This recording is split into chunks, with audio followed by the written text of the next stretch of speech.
Hi there. Here's a question you probably haven't asked yourself lately. Can you still roll over easily? No, I'm serious. Rolling might sound simple, but losing that ability is one of the first signs that we're losing real life strength, and it's one of the biggest risks to our independence. So I was training my seniors class recently and I had all the ladies lie down on the floor because I think it's a really valuable skill to maintain as they get older. But one of my 80-something-year-olds was unable to roll from side to side on the floor. Now, I already knew that she struggled to get up off the floor, so we make sure that she's got a little step there to get up. So that's all fine. But I was really interested to see that she couldn't initiate the movement of going from side to side. And so she was given some homework to do at home to just try and deal with that. And in this video, I'll show you why rolling matters. 2 exercises to rebuild that strength and a short 5-minute workout that you can start today right from your floor or even from your bed. Let's roll. So you may ask me, why do we need to roll? Like, what's so important about rolling? Why do we need that? Well, it could be that you've had a fall, you've fallen to the floor, you lay on your back and you have not practiced how to roll onto your side, to get onto your front, to crawl to the door to get help. So you just lay there. Many times I've gone up to ask people because they've had no fracture and I'm wondering why they've laid there for 2 or 3 days until help came. It's because I think they're often in shock and they just do not know what to do. So they lay there. That could be life and death, so it couldn't be a good thing. Now, you could have a great body and you might have grandkids and great-grandkids that you just want to get on the floor with, and there's nothing better than rolling around from side to side with those kids. You know, it is so much fun. The other thing that I get told all the time from people that have lost the ability to roll is that they lay in one position in bed all night, maybe on their back all night because they've lost that ability to be able to roll from side to side. And if you're a side sleeper like me, that would be tragic. I don't think I would sleep too well on my back all night.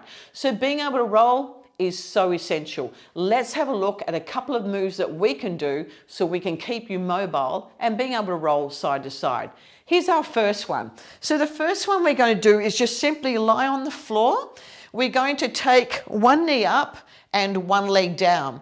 Now, being able to roll, let's just get that arm and see if we can come over. So this could be your first move, just trying to come over on one side with that arm and leg. Now, you may want to take this leg up to help pull you over and then bring yourself over. But we're trying to get right over on our side. Same to the other side. We can bring this arm and push ourselves over so it's pushing our whole body over. But we can also take up that leg and help ourselves come over. Now, you can even have this arm tucked in. You're going to have the arm above you. But I find it just probably a bit easier to have that arm beside you. And if we go for that side again, that leg comes up, the arm comes over, and we can try and pull our whole body over. Now, if you want to work that a bit more intensely, so you don't want to rely on the arm, you may need to do that at first, but then you can just roll side to side. So take up those knees and just see if you can roll your whole body, holus bolus. You may want to have a pillow under your head to support it. Now, if you want to make that a little bit harder, you can take out these arms and legs. So I like to keep my arms in here, but you can roll side to side with your legs out. So you're rolling all in one go and you're not trying to roll part of your body, then rolling the other part of your body. If you want to make this a little bit harder, you can take your legs up. So we're rolling side to side. You may want to have a nice mat under you if you're doing this.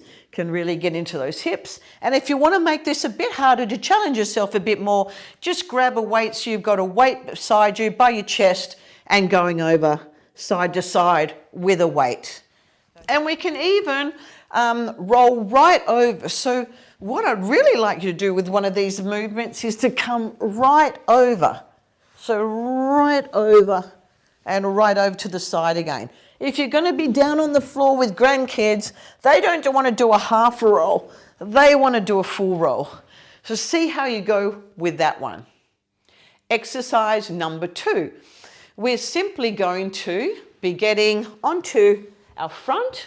We're going to come down onto our knees or toes. So knees and pulling up and just holding in a plank.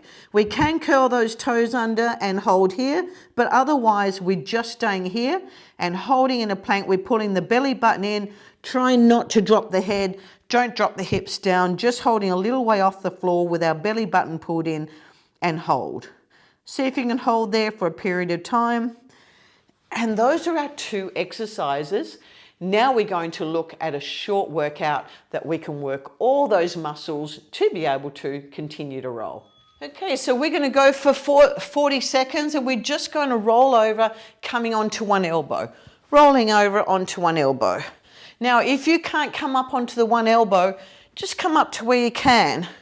You may roll over, do a small lift up on an elbow. If you can come up, stay nice and long. When you come up onto one elbow, stay nice and long. Don't scrunch in, and coming over on one elbow, then the other elbow. If you can't do this, stick with the little roll that we did before where we put an arm or a leg over. You may just bring over a leg to help you. Come over, bring over a leg, and coming up. Great, the next one we'll do is simply a side plank. Going to bring our knees up, put our elbow underneath our shoulder, and we simply can have a hand there if you want, but we're simply going to lift up. Now, so just staying up here how long you can and coming down where you need to. So having a lift up, coming down. If you felt you could take your feet on top of one another and lift up here and coming down. So try not to kind of come too far forward, trying to stay right over on our side, coming up. Good, and coming down. Coming up where you can, coming down. If that's too hard up there, but you want to be on your feet, you can split those feet. But otherwise from your knee is fine. This just works through those obliques, those side abdominals. Great. Obviously you're going to go the other side and do the same thing again. Whew. Great. And getting ready. Let's go. Just trying to hold up there. So if you can stay up there for longer, stay up there for longer. So we're just really working through these abdominals and through this core. If you want to take those legs out, take them out, coming up where you can. You may stay up there for a while. You may kind of go, I can stay up here for 5 or 6 seconds, 10 seconds, and then come down. But for most of you, it'll be quite sufficient to be there on your knees and coming down where you need to there. Good. Well done. Good. Now the next one we're going to do is coming over onto our front. We're just going to have our hands straight underneath, stacked underneath our shoulder. And all we're doing here, our core is on, our tongue is on the roof of our mouth. Curl those toes under, and we're just going to try and pick up our knees off the floor. Holding there for what you feel that you can, then come back down again. Pulling the belly button in, and then coming up with those knees off the floor. Those knees don't need to come a long way up, but just a little way up off the floor and holding. You feel all that core working. If we're coming up off the floor, this will be one of the moves that we do before we come up. Great. Just holding that core on where you come up there. You'll find that those arms will be working a lot. Your core is working a lot. Beautiful. Good. Great. And our last move is that we'll do, and you can have a weight in your hand if you want to for this, but we're just going to take, this arm is straight, this leg is bent, this arm is like at a 45-degree angle, and we're just going to come where we lengthening out here and pressing that hand up towards the ceiling. So reaching up, coming back down. Great. So your main thing here is to not scrunch in as you lift up. So you're trying to stay elongated out. So then we're trying to press that hand up to the ceiling. And if you've got a weight in that hand, that is fun as well. That's all going to work you that little bit harder. Good. Well done. Pressing up on that elbow. Good. Great. And our last move, obviously where we do one side, we need to do the other side. Kind of about a 45-degree angle, and this leg on the same arm that we're going to reach up is going to be straight, and then just reaching up. And again, trying to stay long as we come up, not scrunched in.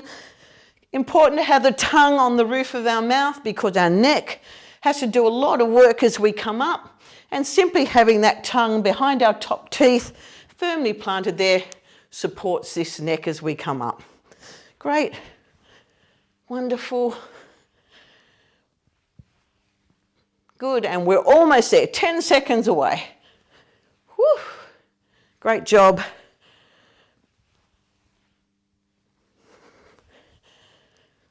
Good. Now, if any of those exercises are way too hard for you, that might be fine. You might just have to stay with the roll side to side. And in fact, when you roll, see if you can roll right over. So not just side to side, but taking that roll, if you can, all the way over. And roll over again, and all the way over. So there's a few ways you can be doing that. Just rolling side to side, rolling all the way over, adding weights, lengthening the legs, taking them out, all sorts of ways, but have fun with it and let me know how you go with it.